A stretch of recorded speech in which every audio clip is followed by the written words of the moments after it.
25, aquí levantaré mi alma.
Vamos a Salmo 18, Salmos 18, un poco anterior nomás. Te amo, Jehová, Salmos 18.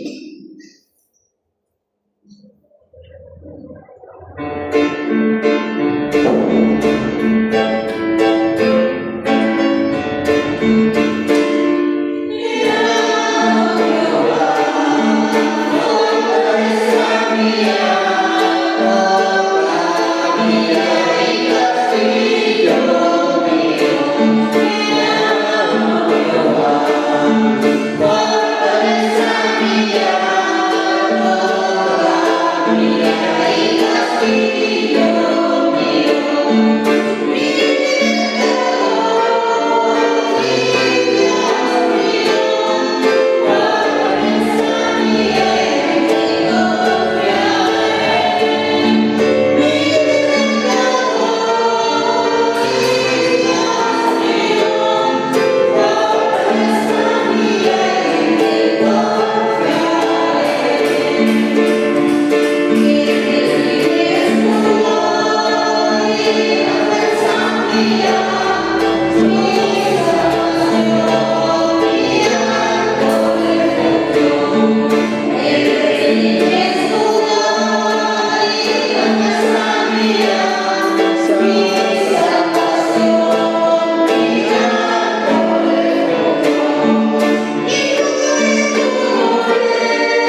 Vámonos con la canción 16, por favor.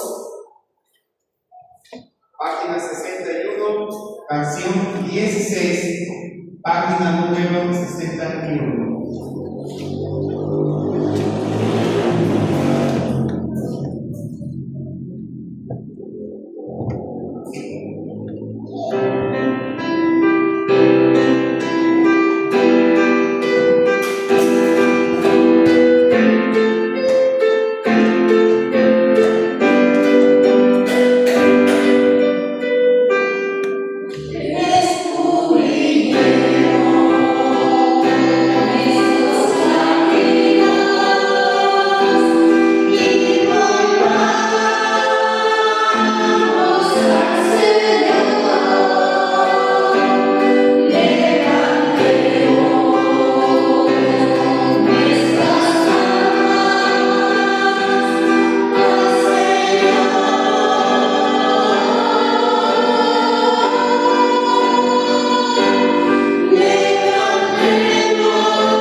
Salmos 63, página 31, temprano yo te buscaré.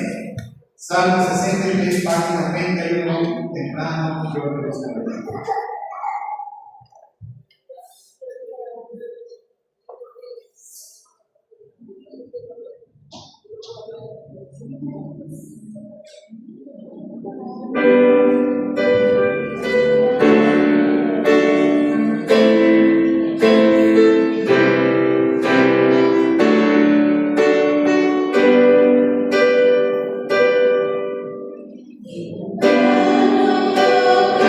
Buscar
la página 53, Salmo 149, los hijos de Sión. Página 53, Salmo 149, los hijos de Sión.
Por ahora, muchas gracias.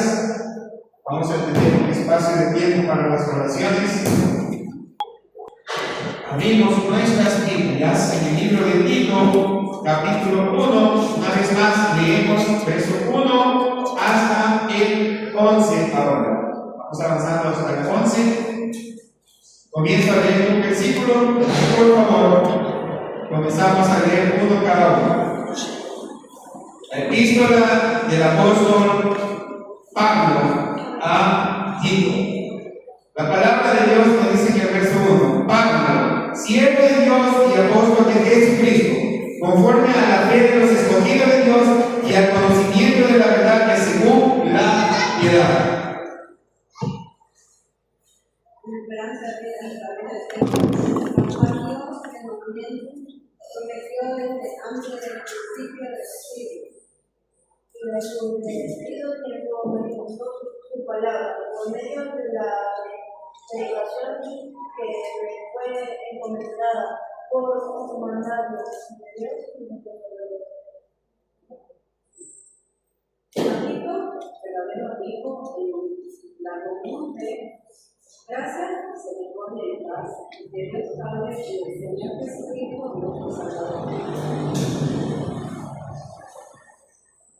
Sí, por favor.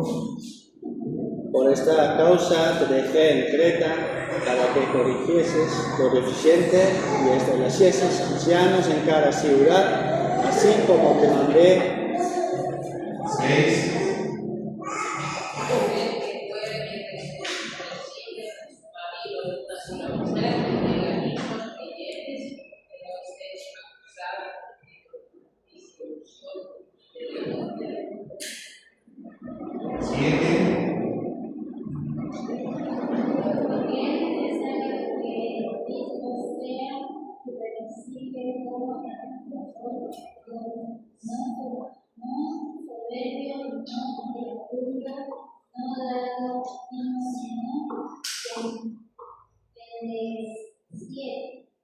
No codicioso de ganancia, 8. No fiador amante de lo bueno, sobrio, justo, santo, dueño de sí mismo. Pretendedor de la palabra fiel, tal como ha sido enseñada, para que también pueda exhortar con sana enseñanza y convencer a los que contradicen. 10, por favor. Porque hay aún muchos contumaces, habladores de vanidades, engañadores, mayormente los de la circuncisión. El último, el 11. a los cuales es precioso es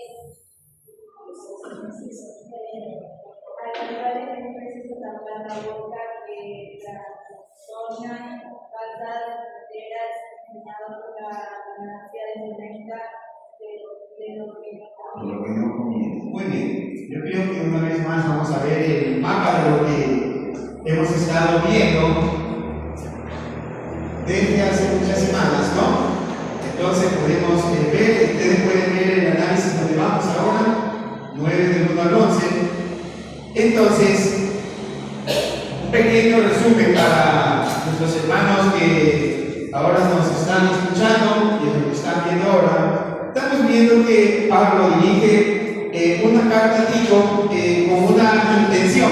La intención que existía un grupo o una iglesia formada por un grupo de personas en una isla llamada Creta. Entonces, la intención de Pablo, primero, es muy llamativa cómo Pablo presenta esta carta, ¿no? Hemos dicho que Pablo no se presenta como un soldado, Pablo no se presenta ni como un mejor pastor, sino antes Pablo reconoce la verdadera situación o la verdadera posición que los cristianos, ya sean líderes o ya sean miembros de la iglesia, ya sean maestros, debemos siempre de tener presente. Nuestro primer llamado como cristiano es siervos. Por eso Pablo dice, Pablo, siervo de Jesucristo, y la palabra siervo, como vemos en el diccionario donde tenemos en el muchógrafo, significa daulos. Y daulos tenía un significado que era ¿qué es un daulos? Esclavo. Y decíamos que un esclavo, teniendo un amo, ¿qué derecho tiene un esclavo? El único derecho es oír y obedecer. Entonces Pablo se presenta como un esclavo, como alguien que le sirve a Jesucristo, que escucha el mandato, pero también Pablo dice que él es un apóstol. Y tiene que ver con alguien que conoce la orden de su Señor, pero también que alguien que va a enseñar sobre lo que su maestro le ha aprendido. Entonces comenzamos a ver la presentación. Luego vemos algunas características de esta carta que son muy importantes. Bueno, Dios no miente, asegura la fe, asegura la común fe. Y entonces avanzamos un poco hacia los versículos 2, 3, donde Pablo también sigue animando a las personas con cosas donde hay que aferrarse. Nuestra vida cristiana no debe de aferrarse en nuestras comodidades, no debe de aferrarse en las cosas materiales, sino aferrarse única y netamente en las promesas que nuestro Dios, que no miente, las tiene seguras para sus hijos. Y vimos entonces inmediatamente algunas cosas llamativas, ¿no? Que Tito, verdadero hijo de la fe, no es que Pablo sea el padre de Tito, sino más bien lo consideraba así como una costumbre, cuando los maestros antiguamente tenían costumbre de considerar parte de su familia a sus fieles seguidores o estudiantes. En ese caso, Tito era considerado de mucha estima y de un nivel muy bonito al lado del corazón de Pablo. Vimos entonces también que Pablo le dice a Tito, por estas cosas que en Creta, y entonces empezamos a entender que el propósito de la carta de Tito, de Pablo a Tito, era no desalmar, no destruir, ni desbaratar una congregación o una iglesia, sino más bien a corregir desde el punto que está mal. Entonces, ¿por qué Tito?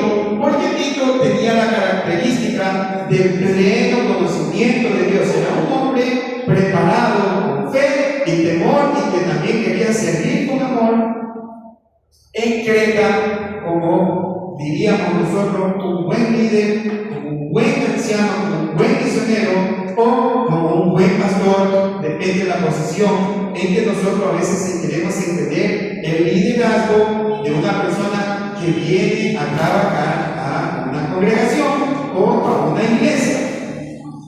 Entonces ahora, luego empezamos a ver las cosas que la iglesia es Tito tenía que observar de la iglesia. Había hombres en sí que no eran un ejemplo, porque la Biblia le habla claro que hay personas que están acostumbradas a ser deshonestas, personas a que están acostumbrados de tener un liderazgo. Muy bien, gracias. De tener un liderazgo y tratar siempre de poner en orden a familia ajena. Y decíamos nosotros, muchas veces nos concentramos en querer corregir toda una iglesia o toda una familia, pero hemos descuidado a nuestras propias familias. Entonces, los líderes de la iglesia de Creta tenían ese problema de tener hijos rebeldes que aparentemente parecían pertenecer a la iglesia, pero tener una vida injusta, deshonesta, una vida desagradable a los ojos de la congregación y a los ojos de Dios. Entonces, ¿qué es lo que tenía que hacer Tito? Hemos dicho, Tito tenía que venir a corregir. Y ahí hicimos una pregunta. La iglesia, es decir, nosotros también cuando vemos desde la perspectiva bíblica, tenemos como creyentes, teniendo un pleno y un conocimiento sano, la iglesia tiene el derecho de corregir también a mi propia persona. Así como yo también puedo corregir a ustedes, y hablamos, cuando alguien corrige a mis hijos o a mis hijos que participan en la iglesia y tienen que corregir algo, ustedes tienen todo el derecho, porque ustedes también tienen que ayudar a cuidar a la familia de la fe, porque esa es la intención de la carta de Tito, es para animar a la iglesia a ser una iglesia fiel a las cosas de Dios. Entonces, ahora, entre los versículos que vamos a ver, por favor, quiero que alguien lea nuevamente el versículo 9. ¿Qué nos dice el verso 9 del libro de Tito? Si no, bueno, la característica es de que las personas, los obispos que debían de ser sembrados, digamos así, debían tener un carácter hospedador. Si se recuerda que era un carácter hospedador, ¿quién recuerda esa palabra que vimos la semana pasada? ¿Qué es alguien hospedador?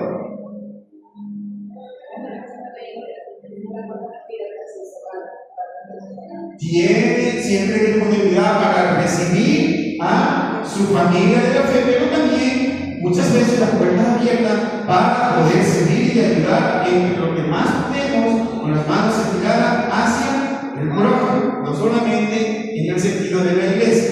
Entonces, preguntábamos, nosotros tendremos ese carácter hospedador, y decíamos la semana anterior que algunos de nosotros sí mostramos, pero también había riesgos y algunas cosas que hay que tener precaución en tener siempre las puertas abiertas. ¿Qué nos dice ahora el 9? Retenedor de la palabra, fiel, tal como ha sido enseñado, para que también pueda exhortar con sana enseñanza y convencer a los que contradicen. Es una característica. Imagínense que haya un hombre que tenga, o una persona que tenga un corazón dispuesto a querer trabajar en un ministerio o ser un buen pastor. Porque yo conozco, y creo que ustedes hace un tiempo atrás vieron a un hombre que nos visitó varias veces, ¿se recuerdan? Él quería ser un pastor, él quería ser un líder de la iglesia. Pero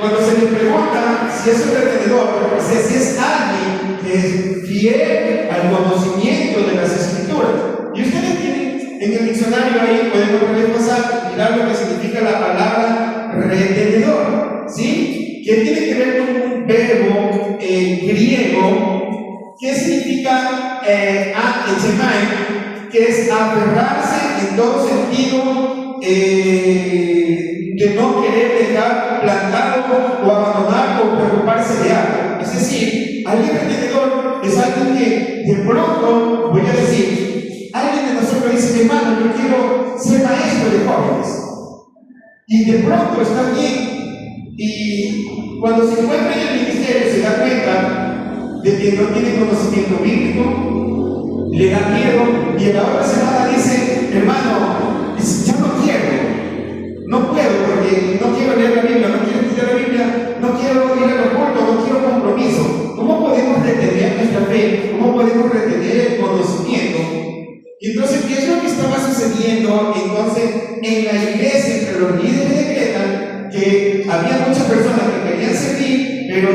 podían servir desde su mano, pero no desde el conocimiento doctrinal sano y puro. Y estas personas, finalmente en el verso 11 dice que servían como un propósito. El propósito de ello, ¿qué dice al final del verso 11? Estas personas con estas características, los cuales es preciso tapar la boca porque trastornan casas enteras enseñando por ganancias. ¿Sí? Entonces, vamos a hablar la palabra personas que pueden trastornar un ministerio, pueden trastornar un grupo de líderes, pueden trastornar la vida de un niño, de un joven, por ganancia. Y no solo estamos hablando por ganancias económicas, porque la iglesia no le paga a nadie. A nadie le paga a la iglesia para decir, usted como maestro va a dar un sueldo, sino que quieren ganar una posición dentro de la iglesia. Y ahí hay personas que trastornan. ¿Por qué? Porque quieren decir que el liderazgo tienen lucha, quieren tener una posición, quieren tener, en ese sentido, quieren tener un poder sobre la iglesia y sobre un grupo de personas. Y muchas veces ese tipo de problemas, de situaciones, estaban en la iglesia de Creta, pero esas cosas también muchas veces se presentan en la iglesia actual. Pregunto, ¿hemos detectado en nuestra congregación o en lugares donde hay una iglesia este tipo de liderazgo? ¿Qué pensamos?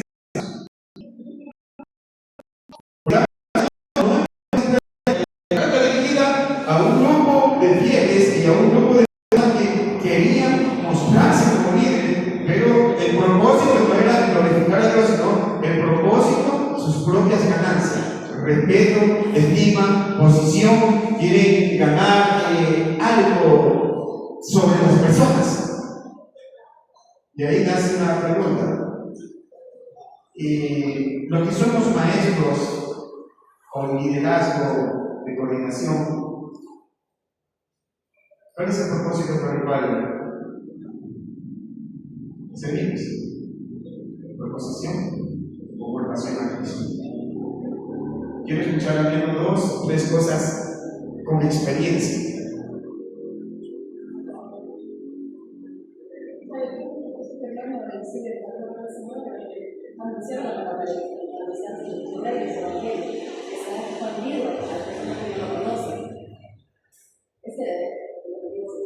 Sí.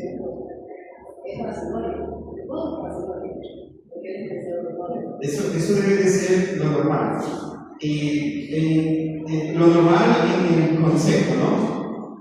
Pero me ha tocado, no quiero hablar mucho, ¿no? Pero me ha tocado lugares donde hay personas que están pueden ser pastores, pueden ser ancianos, pueden ser diáconos, que están en un lugar por posición, pero su pasión y su corazón no está entregado a la obra del Señor, sino que quieren aferrarse a ese lugar, a esa posición. Es como una ganancia, es como tener una ganancia, una estima y una posición sobre los demás de la iglesia. ¿Usted ha tenido experiencias así? Creo que hay personas que quieren ser vistos también por la iglesia, por eso asumen una posición para ser maestro, diácono o predicador incluso, para que la gente le vea y le den la honra, ¿no? Y de esa manera solo sirven a sí mismos para su propia ganancia. Sus propias ganancias.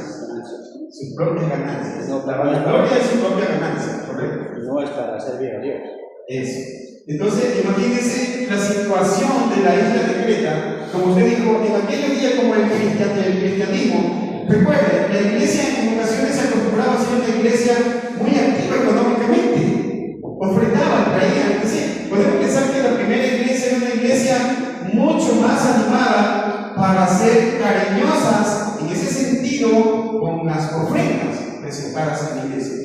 Entonces yo como líder de mi iglesia, yo podía administrar, ¿sí me entienden? También podía tener ganancias, algo de lo económico.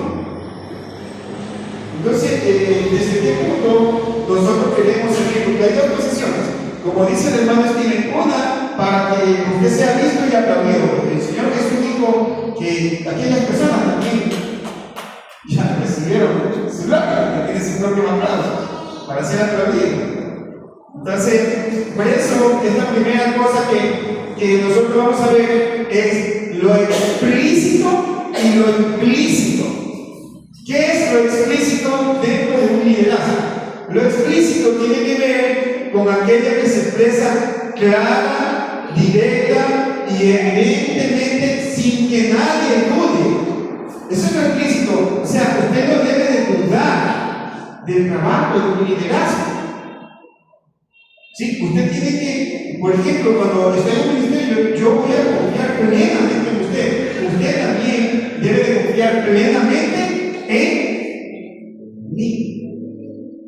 Eso es explícito, porque debe de ser transparente. Pero si de pronto usted va a saber que el hermano Dani hace cosas raras, hace cosas que no están de acuerdo, entonces eso es un poco implícito.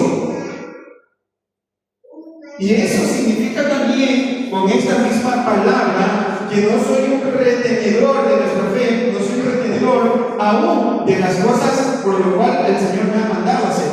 No nos ha mandado a trabajar para ganancias deshonestas, sino para la gloria de su propio nombre.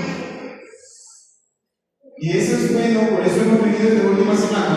Cuando usted detecta, usted tiene todo el derecho de acercarse y usted no me puede decir váyase, sino corregir. Y eso es lo que estamos hablando, que Pablo mandó a Tito a corregir.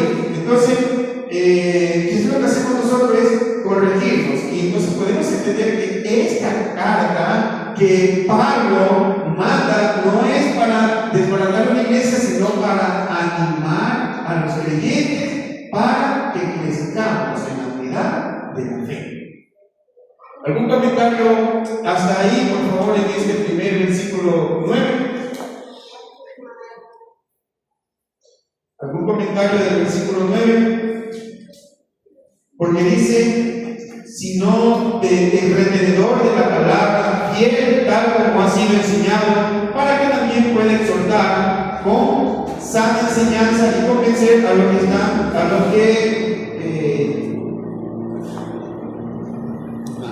que contradicen.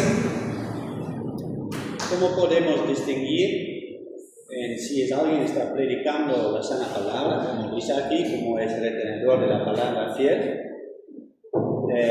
con cosas que son menos importantes?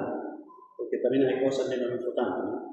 ¿Y cómo podemos decir, bueno, si es retenedor de la palabra, predica la sana enseñanza, para contradecir las personas que enseñan una falsa doctrina, con lo que es, bueno, de segundo plano, digamos. Lo explícito con lo implícito. Ya estamos hablando, porque ahora el tema es un poco lo explícito y lo implícito. Lo explícito, claro, notable, infalible, ¿quién es? ¿Y dónde está lo infalible, claro y notable?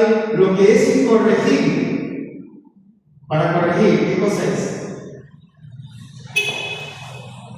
Yo por eso siempre he dicho, cuando un cristiano viene a la iglesia y no lee Biblia, simplemente viene a escuchar lo que quiera escuchar. Y ese es un gran problema.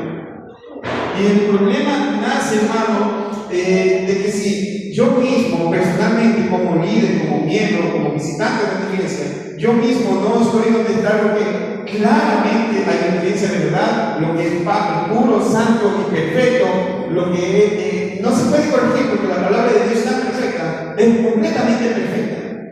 Entonces, el problema ya no nace de quien predica. El problema es de quién acepta una predicación cualquiera. Es por eso que muchas veces, hemos hablado, siempre hemos hablado de este tema, corregir. Y muchas veces, hermano, cuando yo he ido a visitar a sus hogares, es una de las preguntas: ¿está de acuerdo con las predicaciones? ¿Usted ve que son centradas bíblicamente, que son cosas que son importantes? ¿Por qué? Porque muchas veces yo también soy humano y puedo utilizar la Entonces, eso es lo que hace, hermano. ¿Cómo corregir? ¿Cómo corregirlo, hermano? ¿Cómo corregirlo? Solamente por medio de la Biblia. Si usted no conoce la Biblia, usted es un cristiano que no quiere leer, usted y se complace y se satisface con cualquier palabra, déjeme decir que tanto el que predica como el que escuche necesitan corrección, porque ambos estarían equivocados. Y eso es lo que pasaba también. Imagínense, si leemos lo que antecede, porque ¿qué dice sobre Tito en el versículo 4, si no me equivoco? ¿Qué dice? Tito, verdadero hijo de la común fe. ¿Qué está hablando? Un verdadero hijo es una persona que se aferra a la palabra, que confía en la palabra de Dios y que trata, porque nosotros no podemos cumplir y vivir perfectamente la palabra de Dios, pero que tiene un conocimiento y trata de llevar una plena vida conforme a lo que ha entendido por la revelación de las Escrituras. Hay otra palabra que está en el versículo 9 y quiero preguntar, ¿qué es exhortar? Hermana Gloria, ¿qué es exhortar para usted? Porque nos dice el verso 9, retenedor, ¿y para qué finalmente? Para que pueda enseñar, exhortar, ¿no? Pueda exhortar con sana enseñanza. ¿Qué es exhortar? ¿Cómo podemos exhortar a una persona? ¿Qué es? No exorcizar, sino exhortar. ¿Qué es eso?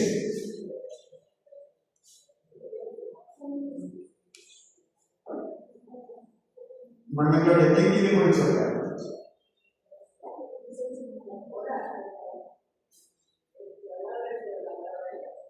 Sí, vamos por la línea, casi estamos en algo, casi vamos. Hermana Angélica, exhortar. Corregir, hermana Karine, exhortar, ¿qué es? ¿Cómo? Poner un poco de presión. Casi, vamos ahí. Ya estamos casi formando el concepto. Exhortar. Exhortar, por parte es corregir, pero también animar para que caminen en caminos correctos. Eso, entonces, ¿qué es lo que hace? ¿Cómo puedo exhortar a alguien? Entonces, yo voy a decir, yo puedo exhortar a mi hija desde lo cotidiano, digo ahí, no me gusta lo que estás haciendo, eso no es correcto. ¿Sí? Entonces, yo puedo exhortar a mis hijos, puedo decir a mi esposa, pero desde el concepto de vida, ¿verdad? Y normalmente siempre nosotros decimos a nuestros hijos, la hermana Alexa dice, Sebastián, tú no debes hacer nunca más eso porque sabes que cuando haces eso, te puede pasar eso. Y no quiero que vuelvas a hacer. Eso es llamar, eso es una exhortación.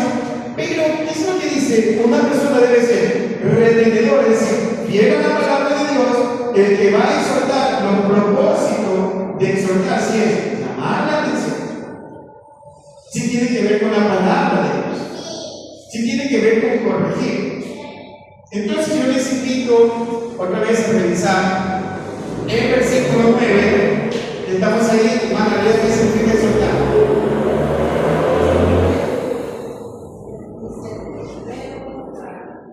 Significa llamar junto, a pedir socorro, rogar, supplicar, amonestar, exhortar y necesitar, alentar, animar, consolar. Sí, entonces, ¿qué es lo que está diciendo? Usted tiene que, finalmente, usted tiene que tener conocimiento para corregir algo, ¿no? Porque yo no voy a decir, Anaí, este carro que estás conduciendo, el freno está puesto mal en el freno, porque has puesto el izquierdo. ¿Sí me entiende? Entonces le digo a Anaí, por favor, el pie izquierdo no se usa para frenar. Mire, porque cuando usted lo va a hacer mal, va a causar un accidente. Usted tiene su pie derecho, escuche bien, use lo que es correcto. Usted debe de hacer las cosas bien hechas.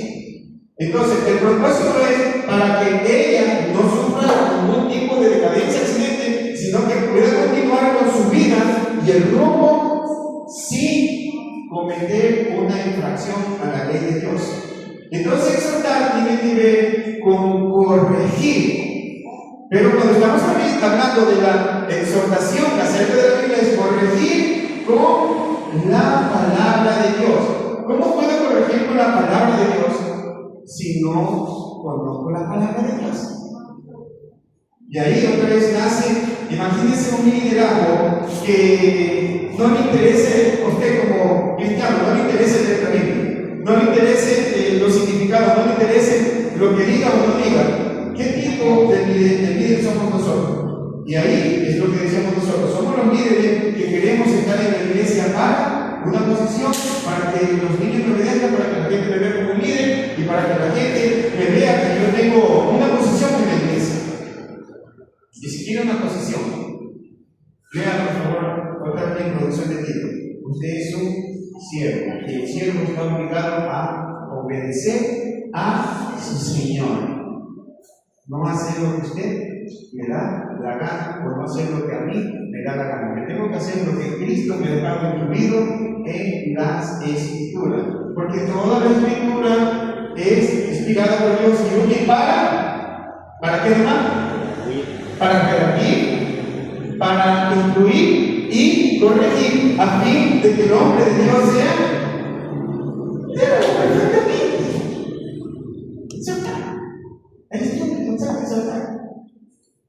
¿Sí? Yo nos hice el versículo 10, por favor, avanzamos. Porque hay muchas cosas. Ahí está la palabra que hermana Angélica predicó hace 3 semanas, más o menos. Contumaces. ¿Se acuerdan, hermana Angélica? Hace 3 semanas yo dije, vamos a llegar a esa palabra. Muchos contumaces, ¿qué más? Contumaces y habladores de vanidades, ¿qué más? Engañadores, ¿qué más? Mayormente entre los judíos, los cristianos mentirosos. ¿Y saben qué es la palabra contumaz? Hermana Angélica, algo le dije ese día de consejo, que era contumaz. Por favor, lea el concepto de contumaz. Sí, yo me lo sí, ya. Vamos a ver qué significa la palabra contumaz.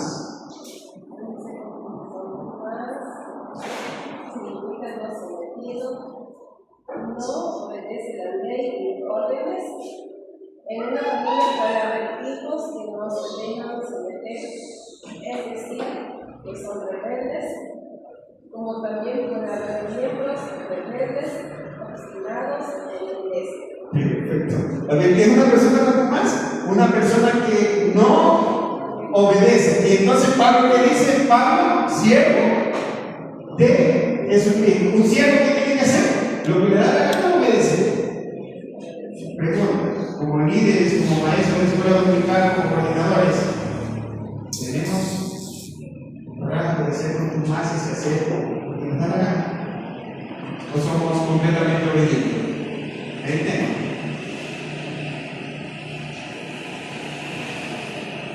¿Qué pensamos?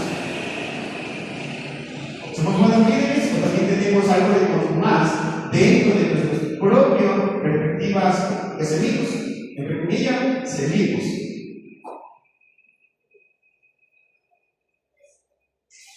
¿Sabe por qué callamos? Porque tenemos que callar. Porque la palabra de Dios, ¿qué dice más abajo? A los cuales, lean por favor el versículo, ¿por qué quedamos callados? Creo que es en el versículo 9.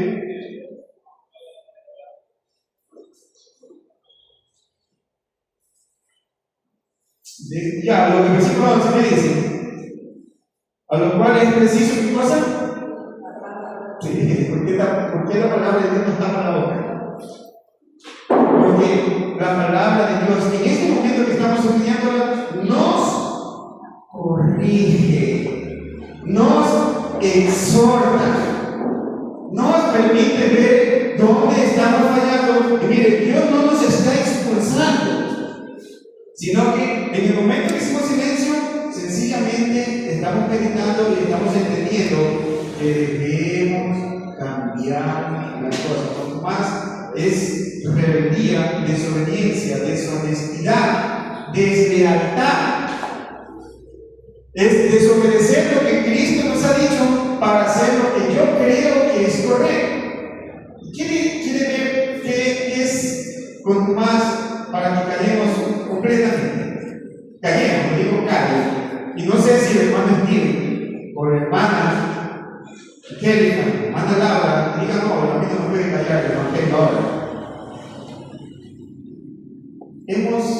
Los que somos miembros de la iglesia, hemos prometido ser fieles al Señor, ¿verdad?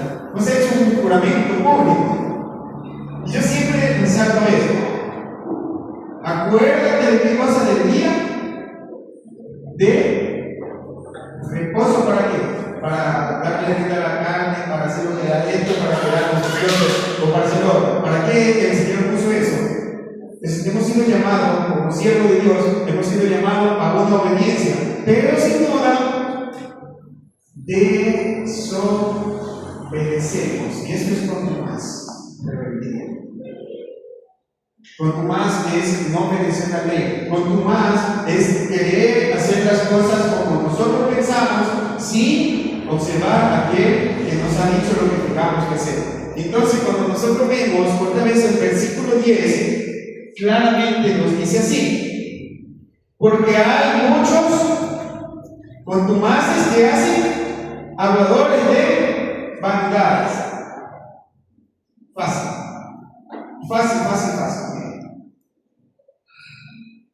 Otra vez vamos a la historia del hermano que fue a dar clase y le dijo a los niños: ustedes tienen que venir a la iglesia el domingo. Pero el niño encontró al hermano, a su profesor, jugando pelota. Él fue a la iglesia, pero vio a su profesor jugando pelota. El niño fue a la iglesia y su profesor se quedó jugando pelota el domingo. Habladores, engañadores, mentirosos. La Biblia nos dice: no, pero fue un ratito. Eso es un espíritu de rebeldía. La rebeldía no es mostrarse una rebelión completa. Empieza con un pequeño paso, con una pequeña mala decisión. Comentarios hasta aquí del versículo 10, 9 y 10. ¿O preguntas?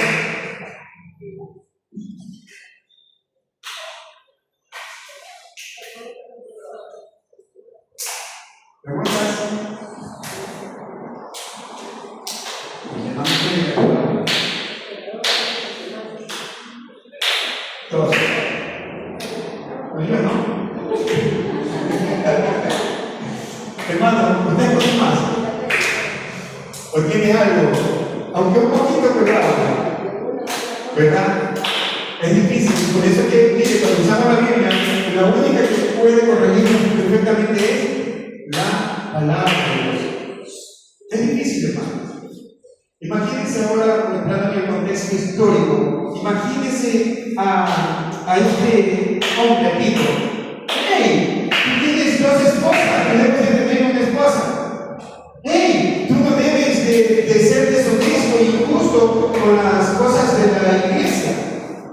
Imagínense todo este tipo de corrección que tenía que hacer Tito, y no a cualquier persona, sino a personas muchas veces con carácter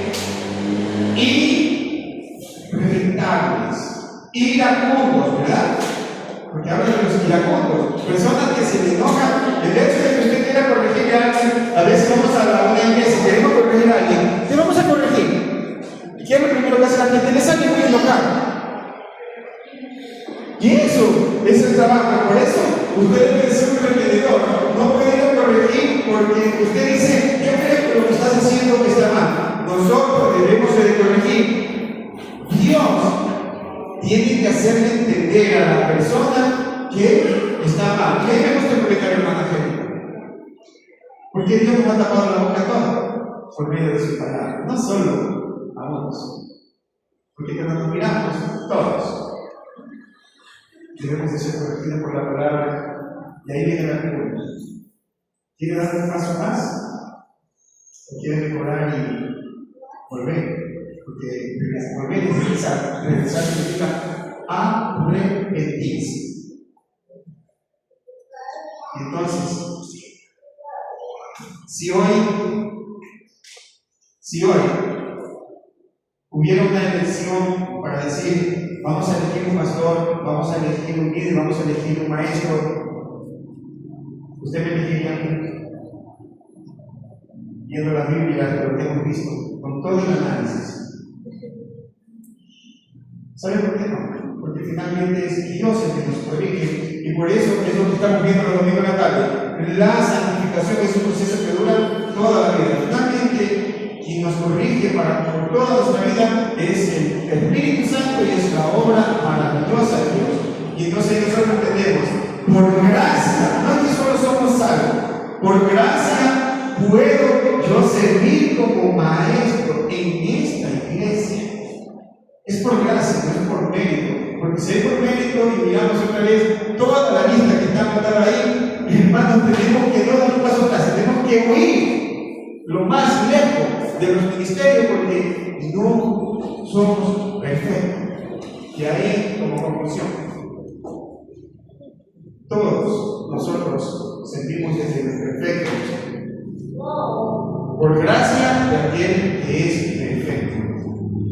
Amén.